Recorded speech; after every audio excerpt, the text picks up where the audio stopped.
Olá, Renata, tudo bem? Muito obrigado por você ter acolhido o meu convite para participar dessa entrevista. Hoje nós vamos discutir algumas questões referentes à direção escolar, à forma de escolha da direção escolar. A Renata Riva Finati é pedagoga pedagoga na rede municipal, formada pela UFPR, faz doutorado em educação também na UFPR. Nesse momento, inclusive, ele está concluindo seu estágio de doutorado sanduíche na Universidade do Minho, em Portugal, sob supervisão do professor Licínio Lima. Fez mestrado em educação, também na UFPR, e, como eu mencionava, é pedagoga da rede municipal e da rede estadual de ensino. Foi também conselheira do Conselho Municipal de Educação. Portanto, muito obrigado por você vir discutir com a gente essas questões. Renata, já de pronto, eu vou te passar uma primeira pergunta, para daí a gente começar a nossa conversa. Como é que você compreende a função, a natureza da função ou do cargo? A gente sabe que, às vezes, em alguns lugares, a direção escolar é entendida como função, às vezes como cargo, né? Então, qual é a natureza dessa função ou cargo? A que tem servido ou a que serve a figura da direção escolar nas escolas públicas brasileiras? Então, obrigada pelo convite. Vamos direto à sua pergunta. Eu, assim, acho que eu concordo muito com os textos do Ângelo Ricardo de Souza, que me entrevista, de que a direção escolar tem uma função técnica muito forte, a direção escolar, e uma função política muito forte, por isso as defesas que faço depois. Na função técnica, a gente tem uma dimensão de administração da escola e uma dimensão de uma dimensão pedagógica, né? A escola tem uma especificidade, essa especificidade é pedagógica. Por isso, essas três dimensões, digamos, o técnico na administração, na questão pedagógica, e o político nas mediações e nas relações de poder, uma vez que a figura da direção acaba assumindo uma função central na escola, nas escolas brasileiras, independentemente da forma de escolha, ela assume uma função central e faz toda a mediação das relações de poder que se constituem na escola ou em qualquer outro espaço da sociedade. Aqui tem servido, aqui serve, teoricamente isso, aqui tem servido em muitos casos, quando, a depender da forma de escolha e a depender da região, porque a gente está falando das escolas brasileiras, ela pode servir aí de um poder muito central, inclusive nas eleições municipais, né? De um poder muito ligado à comunidade, por isso essa função política pode ser marcada pelos processos eleitorais, inclusive da região, daquela comunidade específica na qual a escola se insere. Ótimo. Você estudou no seu mestrado as formas de escolha do diretor, particularmente a eleição, na rede municipal de Curitiba. Olhando para a tua pesquisa, né, de mestrado, na análise específica do caso de Curitiba, quais são as vantagens, o que você identifica como vantagens dessa forma de escolha, de utilizar-se a eleição como uma forma de escolher a diretora da escola? Em essência, eu acredito que seja a vinculação da escola àquilo que ela serve, à comunidade escolar.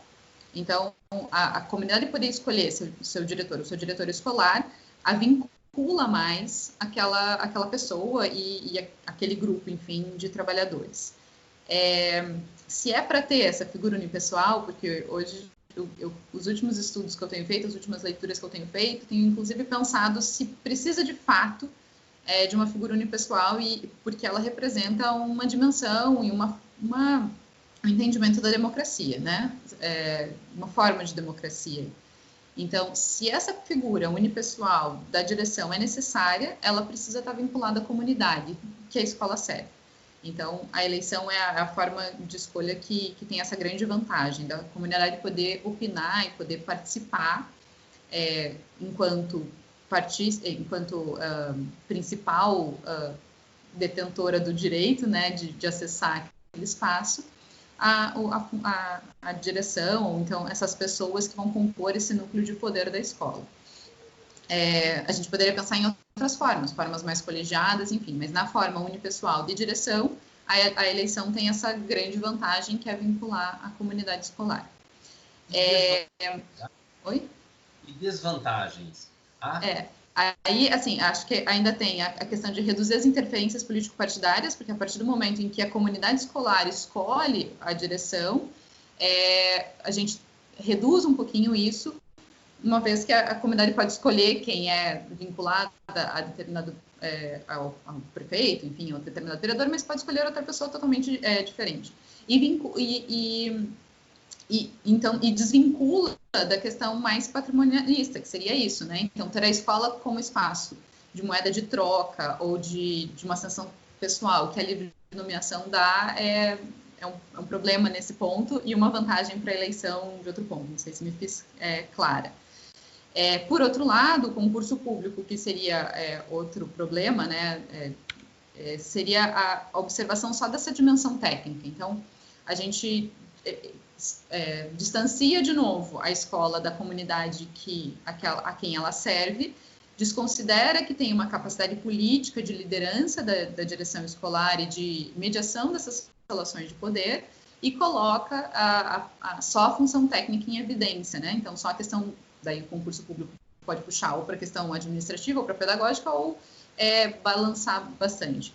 As desvantagens aí seria isso, né? A gente não consegue garantir que a pessoa eleita tenha, de fato, a capacidade de mediar essas relações de poder, ainda que demonstre isso, a comunidade escolha, a partir dessa demonstração no processo eleitoral, a gente não garante isso, e concurso público não garantiria também, né? Não existe concurso público de liderança, então, mas poderia ser um problema.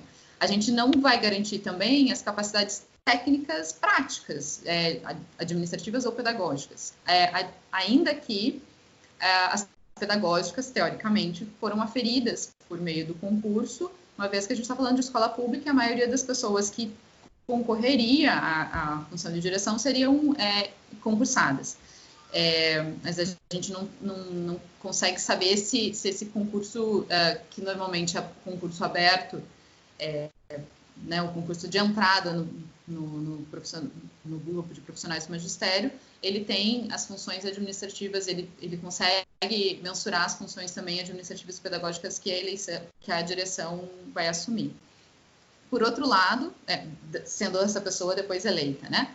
Por outro lado, a gente tem alguns trabalhadores das escolas, e isso talvez se encaixe numa desvantagem, talvez se encaixe numa vantagem, colocando a eleição como geradora de um conflito na escola, e um conflito que para algumas pessoas é negativo. Para mim, é um elemento positivo, porque a gente precisa aprender com o conflito, aprender com essa troca, e a escola é justamente esse espaço de aprendizagem, inclusive da vida de fora, né, das eleições mais gerais, da democracia mais geral. Então, poderia ser colocado como uma desvantagem todo o conflito gerado, mas para mim é um aprendizado, e um aprendizado que é essencial à escola, né? Aprender democracia.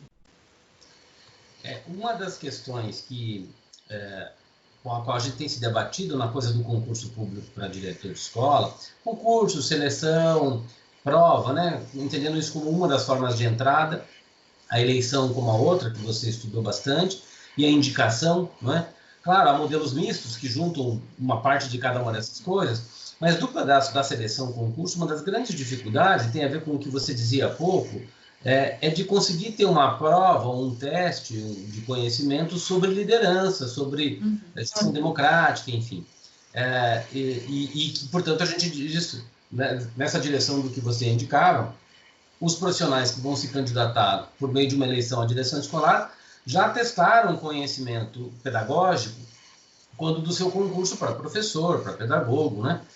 Mas você acha que, claro, também isso eu sei que é complicado, mas você acha que esses concursos têm se mostrado suficiente do ponto de vista do conhecimento sobre gestão escolar ou sobre organização escolar? O concurso de entrada do profissional do magistério numa rede? Não, acho que não, e justamente esse seria um problema, né? O concurso em si, para o profissional da educação, ele acaba envolvendo uma série de outras questões que, sim, tem a ver com administração escolar, tem a ver com gestão escolar, mas tem a ver com a docência em si. Então, o docente precisa saber de legislação? Precisa. O docente precisa saber de gestão escolar minimamente? Precisa. Precisa saber do direito da educação? Precisa. Mas é uma gama tão grande de questões que acaba não aferindo exatamente, talvez, todas as questões financeiras que envolvem a questão da gestão escolar, todas as questões, enfim, para além do pedagógico, que também vai envolver a gestão escolar. Não sei se...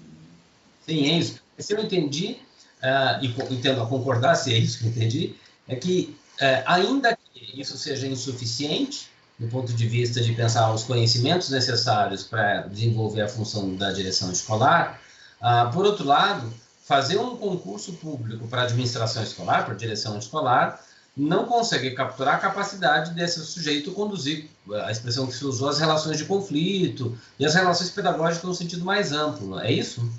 Sim, sim. Para além das questões todas técnicas, tem a questão política. E um concurso nenhum vai aferir as questões políticas, né? De uma função que é inerente a ela, as relações de poder que vão se sobrepor, enfim, vão se constituir. Então, nenhum concurso público vai conseguir ver isso. Liderança e capacidade política de gerir conflitos, enfim. Política no sentido... não pejorativo, né? Política enquanto relação entre pessoas. Um P maiúsculo, né? Nos conte um pouquinho, Renata, considerando a tua dissertação, Curitiba utiliza já há muitos anos a eleição, com a participação das comunidades escolares no processo de escolha de diretores. Quais são as características? Como é que funciona esse processo na rede municipal de Curitiba? Então, Curitiba tem, até 1983, Curitiba teve livre nomeação. Então, muito anterior não, mas, né, um pouquinho anterior à Constituição Federal, Curitiba já começou a fazer uma indicação de um colegiado para eleger os diretores. Isso durou até 1986, e desde 1986 é uma eleição que já considera a participação da comunidade escolar. Claro que a comunidade escolar foi aumentando, esse conceito de comunidade escolar foi aumentando, os estudantes foram sendo incluídos, mas desde então a eleição se dá por meio de uma eleição, de uma chapa que se constitui de diretor e vice-diretor. Em alguns momentos, a legislação, não sei se falei, mas foram 11 normativas já desde 83 até hoje, né? Que só leis, porque ainda tem os decretos que instrumentalizam, né, a lei. Mas foram 11 leis que trataram do tema. E desde que a gente já teve momentos que algumas escolas só elegeram diretor, por conta do número de estudantes, então até 300 estudantes só elege diretor. Com mais de X estudantes, elege diretor e 2 vice-diretores, não só diretor e vice-diretor. Mas, em norma, há uma chapa que concorre, ou várias chapas. A apresentação dessa chapa é feita por meio de uma assembleia com toda a comunidade. Há membros da mesa da comissão eleitoral, composta também por pessoas da comunidade e trabalhadores da escola. Há alguns anos já, o mandato é de 3 anos, então já foi de 2, mas normalmente há mais tempo ele é de 3 anos. A grande alteração que houve em 2014 foi de não permitir várias reeleições. Então, antes você podia eleger diretor, se reeleger diretor e depois se candidatar a vice-diretor e ser eleito, né? Então, era o que em Curitiba a gente chamava de dobradinha. Você podia trocar de função e ficar, e aí a minha dissertação justamente olha essa série histórica, e pessoas ficaram durante 20, 25 anos na função da direção escolar, tanto direção quanto vice-direção. Como eu entendo que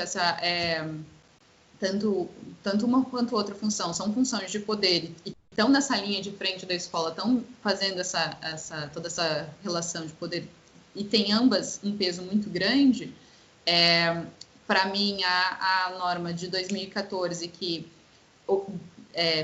impede, na verdade, de haver essa dobradinha, porque ele considera a chapa, direção ou vice-direção, pode ser reeleita uma vez só, né? Mesmo que você troque uma das pessoas da chapa. Então, eu, eleita diretora, só posso ser reeleita ou diretora ou vice uma vez consecutiva.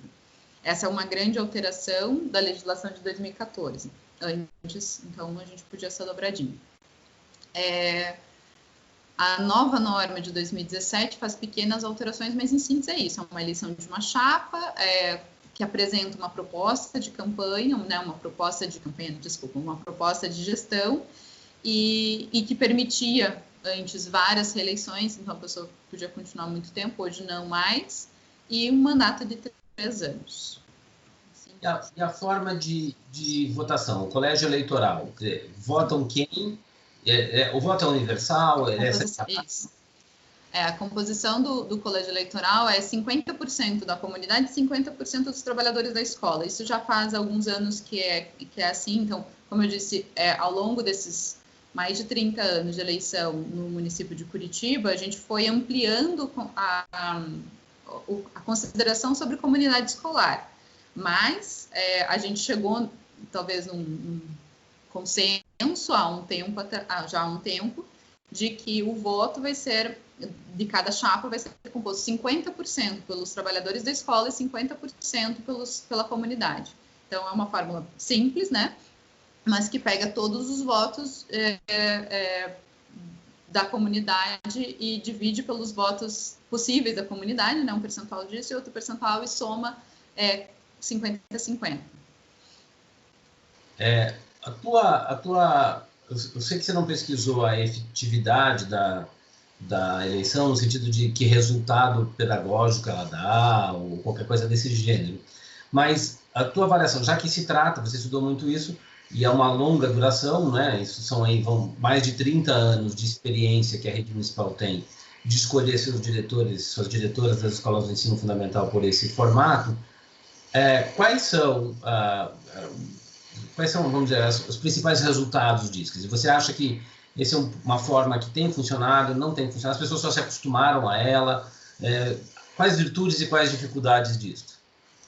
Acho que a principal virtude é essa da democracia, né? Da comunidade poder participar desse processo, independentemente da comunidade votar certo ou votar errado. Acho que não tem isso quando a gente pensa em democracia. A comunidade poder escolher é dela, né? É um direito dela, e ela está participando do processo de escolha dos seus diretores. Então, essa é uma grande vantagem. O aprendizado que se faz disso, porque democracia, a gente sempre diz, né? A democracia, a gente não acorda do dia para a noite. Antes não éramos democráticos, agora somos democráticos. Então, a democracia a gente se aprende. Então, apesar de ser 30 anos, são 30 anos cheios de mudança nessa legislação, e são 30 anos em que, para a escola, para o tempo escolar, é pouco. Se você pensar na história que a gente tem de indicação, por exemplo, né? A gente viveu muito mais tempo com indicação. A gente... os estudantes estão aprendendo a viver democracia e saem da escola e vão ser depois, talvez, professores. Mas a gente tem uma geração, se você pensar em 30 anos, uma geração de professor que viveu a eleição sempre. Então, a gente está num processo ainda de aprendizagem, e a democracia tem esse processo contínuo. A gente nunca chega no auge da democracia e a gente não pode mais aumentar a democracia. Então, ela tem um nível de intensidade e a gente pode melhorar sempre. Então, a gente está nesse aprendizado. Acho que é aprendizado. A grande vantagem do processo é esse. Fugir um pouco da pergunta, mas acho que o grande elemento é esse, né? Ainda que tenha problemas, e tem problemas, ele tem essa questão do aprendizado, da vivência cidadã, da vivência de democracia.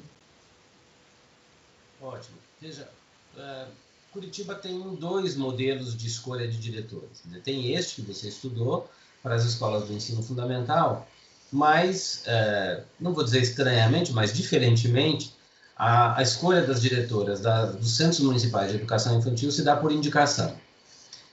O Plano Nacional de Educação, por outro lado, vai definir na sua meta de número 19, ou vai indicar, né, na sua meta de número 19, que os municípios e redes estaduais, as redes municipais e redes estaduais devam adotar uma forma de escolha baseada num modelo misto, utilizando um consórcio entre seleção, né, avaliação de mérito, como o plano fala, e participação da comunidade, o que nós temos aqui chamado de eleição. Bom, então, e nós sabemos, Brasil adentro, há uma infinidade de desenhos diferentes, né? Muita experimentação, enfim, e uma certa expectativa, talvez um pouco exagerada, com a ideia de que há uma forma ótima, né? Vamos descobrir a forma ótima, seja a eleição, seja o que for.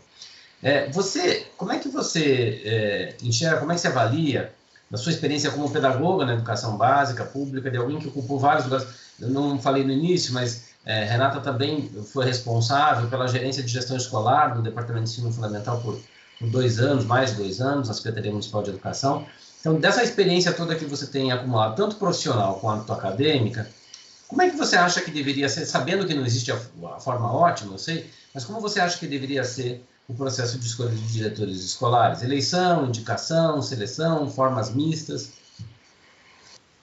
Indicação de jeito nenhum. Acho que a certeza que eu tenho se a gente quer democracia, a gente não pode pensar na indicação, porque a indicação tem essa característica mais patrimonial, de troca de favores e enfim, eu acho que é a que a gente primeiro exclui, né?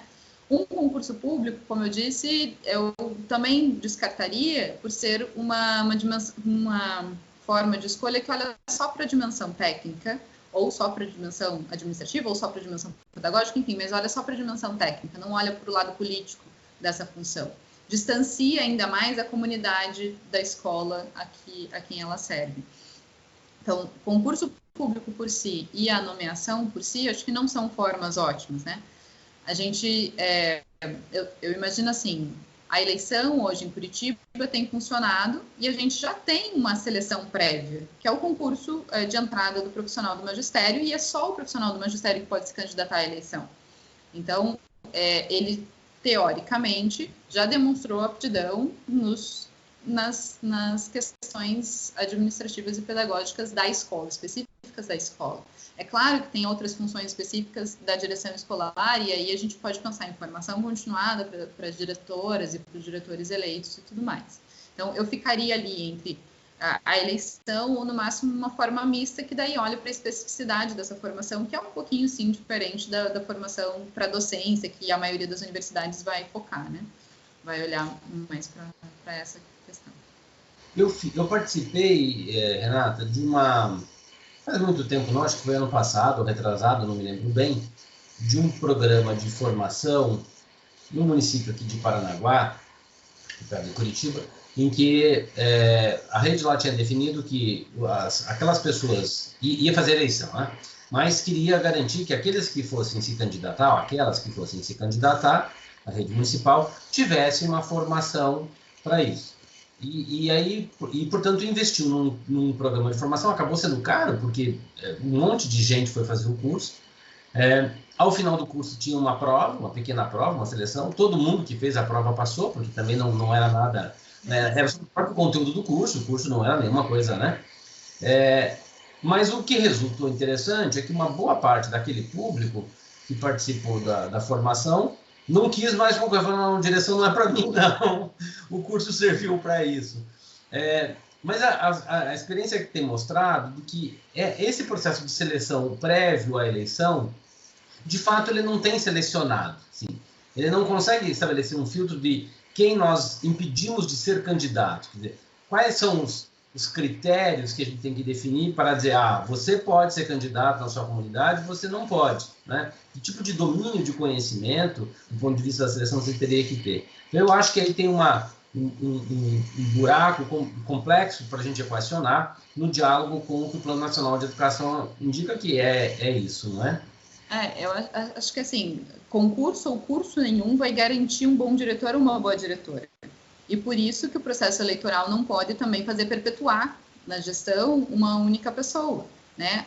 A democracia é justamente isso, que as ideias sejam oxigenadas e que essa troca pense numa melhoria sempre para a escola. Então, nem a formação, nem o concurso vai garantir que um bom diretor seja eleito. A eleição também não garante, né? Tampouco garante, porque a comunidade pode escolher uma pessoa muito carismática, mas que na prática não vai conseguir exercer essa função bem. Mas, por isso, ela não vai ser reeleita, teoricamente, né? Ela se coloca numa gestão, mas a comunidade pode fazer essa escolha. Bom, não serviu para a gente. E aí, só uma outra coisa que você citou, eu acho que o Plano Nacional de Educação está nos chamando para pensar a gestão da escola, e o município de Curitiba, por exemplo, ainda tem que repensar a gestão, a escolha de direções, né, das escolas, porque não tem, justamente como você falou, isso universalizado. Então, se a gente quer pensar a gestão da escola, porque a gente quer pensar a escola mais democrática, ou porque a gente quer pensar a comunidade mais partícipe desse processo, a gente precisaria pensar em toda a comunidade escolar e toda a rede, né? Todo o sistema. E aí a gente tem hoje no município de Curitiba a livre nomeação no CMEs e a eleição nas escolas. Isso, para mim, é totalmente incoerente com uma rede que fala em democracia, né? Então, acho que a gente... e o Plano Nacional de Educação ainda pensa uma questão a mais, né? Que é a Lei de Gestão Democrática dos Sistemas, e aí, quando o sistema pensar nisso, vai ter que pensar para toda a rede, inclusive internamente ao sistema, né? O que é democracia para o sistema em si? Por que a eleição está para um, a indicação está para o outro, como é que é a forma de escolha do sistema, enfim. Acho que tem uma série de fatores aí, a gente não garante nada com a eleição, mas a gente consegue uma proximidade maior da comunidade, e aí a gente vai ter que pensar nisso quando pensar na Lei de Gestão Democrática, que já está um pouquinho atrasada.